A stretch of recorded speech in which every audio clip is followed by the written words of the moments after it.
قلت کما یقول الناس، مجھے تو پتہ ہی نہیں، لوگ کہتے تھے ایسے پڑھ لو، میں ایسے پڑھ لیتا تھا، لوگ کہتے تھے ایسے کر لو، میں ایسے کر لیتا تھا، باپ مر گیا، چاچے نے کہا قل کروا دے، میں نے کروا دیے۔ میں نے نہیں دیکھا کہ محمد کی بیوی خدیجہ فوت ہوئی تو کیا نبی نے قل کروائے، تیجا کروایا، 40واں کروایا، 10واں کروایا، تیسرے دن کا ختم دلوایا، 7ویں دن کا ختم دلوایا؟ کیا نبی نے کچھ کیا؟ نبی کا ابراہیم بیٹا فوت ہوا، نبی نے کچھ کیا؟ اس نے اس طرح اپنی زندگی میں اللہ کے نبی کو تسلیم نہیں کیا، وہ کبھی نہیں کہے گا میرے نبی محمد ہیں، فکر کر لیجئے۔ تیسرا سوال،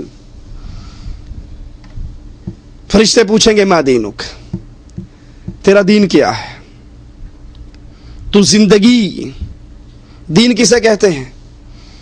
کچھ لوگوں نے مولویت کا نام دین سمجھا ہوا ہے کہ مسجد میں آؤ تو مسجد میں آنے کے بعد بس آپ اللہ رسول کے پابند ہو، اور مسجد سے نکل گئے تو اللہ رسول کی پابندیوں سے بھی نکل گئے۔ کیسے؟ آپ نے دیکھا ہوگا انڈیا پاکستان کی مسجدوں میں ٹوپی پڑی ہوتی ہے دروازوں کے ساتھ، مسجد میں آئے ٹوپی اٹھائی سر پہ رکھ لی، نماز خلاص ہوئی ٹوپی اتاری نیچے رکھی اور باہر نکل گئے۔ تو ہمارا دین ٹوپی بن چکا ہے، مسجد میں آئیں گے تو بس نماز پڑھیں گے، داڑھی نہیں ہوگی خیر صلی اللہ، ٹوپی سر پہ ضرور رکھیں گے، اور مسجد سے باہر نکلیں گے کاروبار کس کے انداز پہ کر رہے ہو؟ کاروبار میں جھوٹ بول رہے ہو، کاروبار میں ملاوٹ کر رہے ہو، سودا جھوٹ بول کے بیچ رہے ہو۔ سیاست کا وقت آتا ہے تو کفار کی جمہوریت کی چوسنی کو منہ میں لے لیتے ہو، الیکشن کرواتے ہو، ووٹ ڈالتے ہو۔ کیا یہ رسول اللہ کی سیاست ہے؟ کیا یہ تجارت رسول اللہ کی ہے؟ شادی کا وقت آتا ہے تو بالکل فرق ختم ہو جاتا ہے۔ ایسا ہے یا نہیں ہے؟ واللہ کہتا ہوں، انڈیا پاکستان کے مسلمان شادی کر رہے ہوں تو پتہ ہی نہیں لگتا یہ عبد الرحمن کی شادی ہے یا رام چندر کی شادی ہے، کوئی پتہ نہیں۔ حقیقت کہہ رہا ہوں آپ کو، ہم کیسے مسلمان ہیں؟ ہم نے دین کی بعض چیزوں کو جو اچھی لگتی ہیں گلے لگا لیا ہے، اور جو بظاہر ہمیں کڑوا گھونٹ لگتا ہے اس کو چھوڑ دیتے ہیں۔ اچھا اللہ کے لیے بتاؤ، شادی پہ ڈھول بجانا، گانے بجانا، زنخوں کا ڈانس کروانا، یہ رسول اللہ کی سنت ہے یا ہندوؤں کا طریقہ ہے؟ آپ بتائیے اللہ کے لیے، یہ نبی کا طریقہ ہے؟ نہیں ہے۔ کیا نبی نے شادیاں نہیں کی؟ کیا نبی کے صحابہ نے شادیاں نہیں کی؟ کیا نبی صلی اللہ علیہ وسلم نے ڈھول پیٹا؟ نعوذ باللہ ثم نعوذ باللہ، نہیں پیٹا۔ جب میری اور آپ کی شادی پہ ڈھول بجتا ہے تو یہ کس کی سنت ادا ہو رہی ہے؟ یہودیوں کی، ہندوؤں کی، یا مسلمانوں کی؟ کیا اللہ کے نبی نے شادی پہ مہندی کی رسم کی، ابٹن کی رسم کی، دلہے کی جوتی چرائی، سالیاں بن ٹھن کے آ کر دلہے کو دودھ پلایا، عورتوں اور مردوں کا مخلوط اجتماع ہوا، سارنگیوں والے آئے، چمٹے بجانے والے آئے، پیلا رنگ پھینکا گیا، یہ 500 بندے کی بارات آئی؟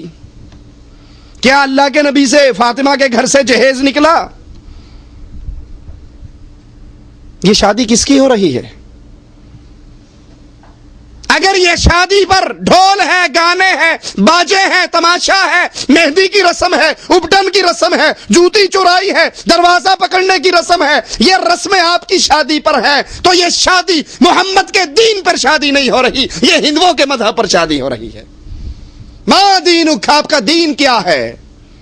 دین نماز روزے کا نام نہیں، معاف کرنا کہ حج کا سیزن آ گیا تو احرام پہن کے حج کر لو، لیکن پیسہ جو ہی ملے تو بینک کے اندر بیاج پہ رکھ دو۔ اجی کیا نماز تو پڑھتے ہیں نا، روزہ رکھتے ہیں، کیا کریں؟ یہ وہ دین ہے، یہ دنیا ہے۔ دین کا دنیا سے کیا تعلق؟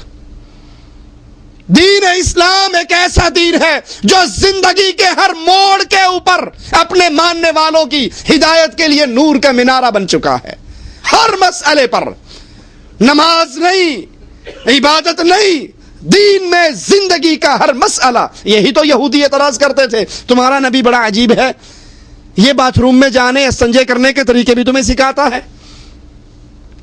دین کسی مسئلے کے اندر اپنے ماننے والوں کو پیاسا نہیں چھوڑتا، وہ شادی ہو، وہ بیاہ ہو، وہ طلاق ہو، وہ تجارت ہو، وہ سیاست ہو، وہ زندگی کا کوئی مسئلہ ہو، اسلام اپنے ماننے والوں کو حکم دیتا ہے تم نے اس دین پر عمل کرنا ہے، اس نظام پہ عمل کرنا ہے جو اسلام ہے۔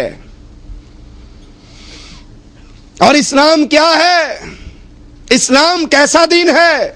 اسلام دو چیزوں کا مرکب ہے، اللہ کا فرمان، محمد رسول اللہ کا ارشاد۔ تیسری چیز اسلام، اپنی بات سمیٹتا ہوں، یہ مثال دیکھیے آپ کو۔ خالص دودھ کب تک خالص رہتا ہے؟ جب تک وہ اسی کنڈیشن میں رہے جس میں بھینسوں کے تھنوں سے نکلا ہے۔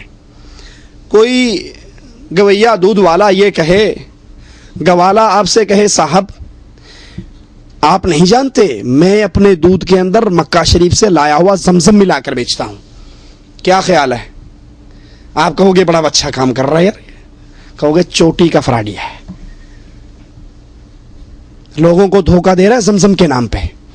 بے شک تو نے زمزم ملایا ہے، دودھ اصلی، دودھ تو 2 نمبر کر دیا نا، دودھ تو ملاوٹی کر دیا، نلکے کا پانی ڈالا یا زمزم کا پانی ڈالا، دودھ اصلی نہیں رہا۔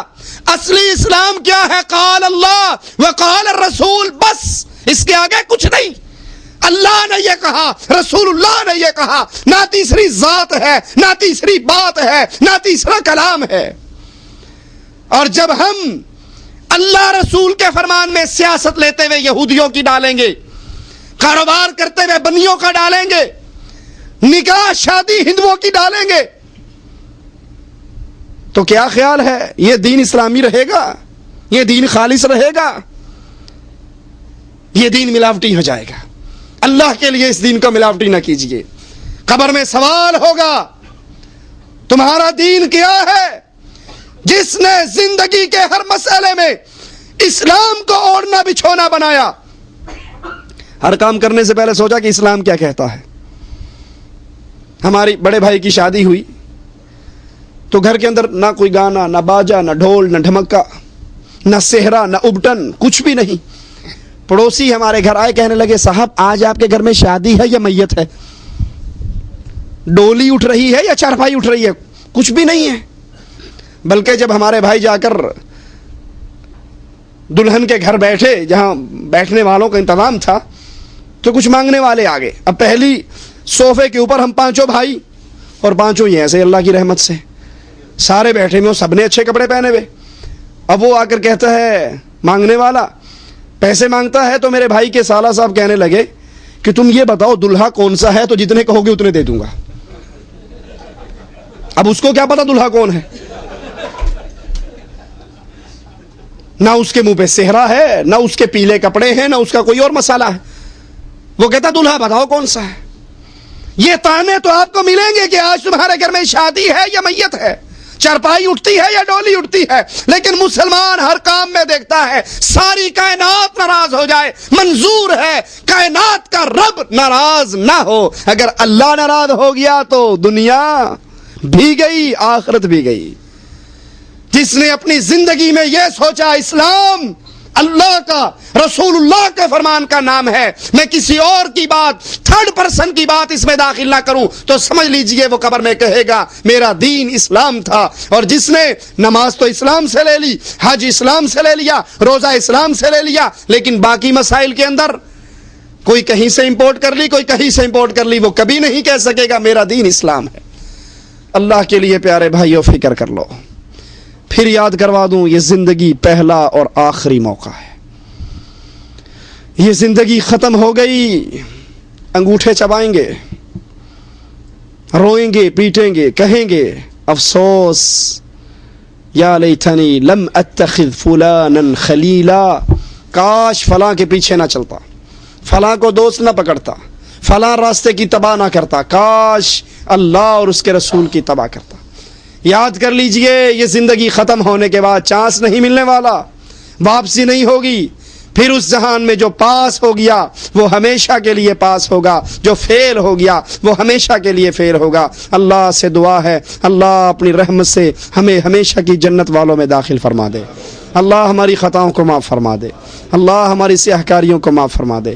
اللہ ہمیں توحید کا صحیح فہم عطا فرما دے، اللہ نبی کی اتباع کی صحیح توفیق عطا فرما دے، اللہ دین اسلام کو اپنا اوڑھنا اور بچھونا بنا دے، اللہ ہمیں توفیق دے ہم ہر مسئلے کے اندر یہ دیکھیں اللہ نے کیا فرمایا، رسول اللہ صلی اللہ علیہ وسلم نے کیا فرمایا، وہ مسئلہ نماز کا مسئلہ ہو یا زندگی گزارنے کا کوئی اور طریقہ ہو، جب ہر مسئلے کے اندر اپنی زندگی کو ایسے بنائیں گے کہ اللہ اور اس کے رسول نے کیا کہا، تو اللہ سے امید ہے اس حال میں اللہ سے ہماری ملاقات ہوگی، اللہ ہم سے راضی ہو، ہم اپنے اللہ سے راضی ہوں۔ اقول قولی ھذا واستغفر اللہ لی ولکم ولسائر المسلمین فاستغفروہ انہ هو الغفور الرحیم۔